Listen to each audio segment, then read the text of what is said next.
Viewers എല്ലാവർക്കും അസ്സലാമു അലൈക്കും വറഹ്മത്തുള്ളാഹി വബറകാതുഹു. നമസ്കാരം. മർത്തിയ 14 ചാനലിലേക്ക് എല്ലാവർക്കും സ്വാഗതം. ഇത് നല്ല അടിപൊളി ഒരു ചേനൻ്റെ ഒരു കറീൻ്റെ റെസിപ്പി ആയിട്ടാണ് വന്നിട്ടുള്ളത്. നല്ല ചേന നല്ല ക്യൂബ് പോലെ കട്ട് ചെയ്ത് അതിനെ കഴുകി വൃത്തിയായിട്ട് നല്ല വെള്ളത്തിലിങ്ങനെ അല്പസമയം മാറ്റി വെക്കണം, അതിൻ്റെ പശപ്പല പോകാൻ വേണ്ടിയിട്ട്. അതുപോലെ ഒരു നെല്ലിക്ക വലുപ്പത്തിലുള്ള ഒരു പുളി എടുത്തിട്ട് ചൂടുവെള്ളത്തിൽ അതും കൂടി അവിടെ മാറ്റി വെക്കാം. എന്നിട്ട് നമുക്ക് തുടങ്ങിയാലോ. കാണുന്നില്ല, അങ്ങനെ കഴുകി വൃത്തിയായി വെച്ച ചേന ഒരു പാത്രത്തിലിട്ട് കൊടുത്ത് അതിലേക്ക് നല്ല ശുദ്ധമായ വെള്ളം ഒഴിച്ച് കൊടുത്ത് അതിൽ പിന്നെ ആവശ്യത്തിനുള്ള മഞ്ഞൾപ്പൊടി ചേർത്ത് കൊടുക്കാം.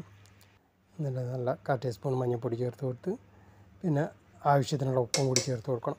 അതിൻ്റെ ഉപ്പും കൂടി ചേർത്ത് കൊടുത്ത് നന്നായിട്ട് മിക്സ് ചെയ്തിട്ട് ഏകദേശം ഒരു 5 to 8-9 മിനിറ്റ് 10 മിനിറ്റിൻ്റെ ഉള്ളിൽ നമുക്ക് വേവിച്ച് ഓഫ് ചെയ്യാൻ. അതിന് കൂടുതലായി പോകണ്ട.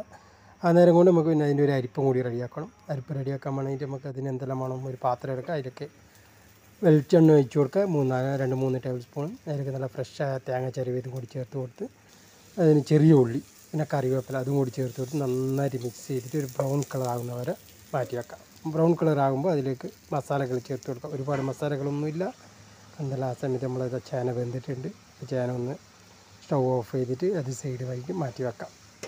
എന്നുണ്ടല്ലോ ഞാനത് റെഡിയായിട്ട് വെച്ച് പിന്നെ നേരത്തെ അരിപ്പുണ്ടല്ലോ അതിലേക്ക് മുളക് പൊടി ഒരു 1-1.5 ടേബിൾ സ്പൂൺ എടുത്ത് മുളക് പൊടി ചേർത്ത് കൊടുത്ത് 2 ടേബിൾ സ്പൂണ് മല്ലിപ്പൊടിയും കൂടി ചേർത്ത് കൊടുത്ത് അതും കൂടി നന്നായിട്ട് മിക്സ് ചെയ്തിട്ട് നല്ല ഒരു മണം വന്നതിന് ശേഷം തണുത്തിട്ട് ഒരു മിക്സിൻ്റെ ജാറിലിട്ട് നന്നായിട്ട് അതിന് നമുക്കതിനെ അരിച്ചിട്ട് എടുക്കാം. എന്നിട്ട് അരിപ്പ് കൂടി ഇതിലേക്ക് ചേർത്ത് ആവശ്യത്തിന് വെള്ളം ഒഴിച്ചിട്ട് നന്നായിട്ട് നമുക്ക് തിളപ്പിച്ചേർത്ത് നമ്മൾ അടിപൊളി ചേനക്കറി റെഡിയാണ്. അപ്പോൾ അങ്ങനെ കറിയെല്ലാം തിളച്ച് വരുന്നുണ്ട്. ഇതിലേക്ക് നേരത്തെ പുളി മാറ്റി വെച്ചിട്ടുണ്ടല്ലോ, ഒരു ഗ്ലാസ്സിൽ ചൂടുവെള്ളത്തിൽ വെച്ച് ആ പുളിയും കൂടി ഇതിലേക്ക് ചേർത്ത് കൊടുക്കും. ഓക്കെ, അതിനുശേഷം പിന്നെ താളിച്ചേർക്കാം. ഒരു പാത്രം വെച്ച് കൊടുക്കുക, അതിലേക്ക് വെളിച്ചെണ്ണ ഒഴിച്ച് കൊടുക്കുക, കടുക്, വറ്റൽമുളക്, കറിവേപ്പില ചേർത്ത് നന്നായിട്ട് താളിച്ചിട്ട് ഇതിൻ്റെ മുകളിൽ ചേർത്ത് കൊടുത്താൽ ഇന്നത്തെ കറി റെഡി. അപ്പോൾ എല്ലാവർക്കും ഇഷ്ടപ്പെട്ടു എന്ന് വിചാരിക്കുന്നു. അടുത്ത വീഡിയോ ആയിട്ട് വരുന്നവർക്ക് ബൈ, ടേക്ക് കെയർ.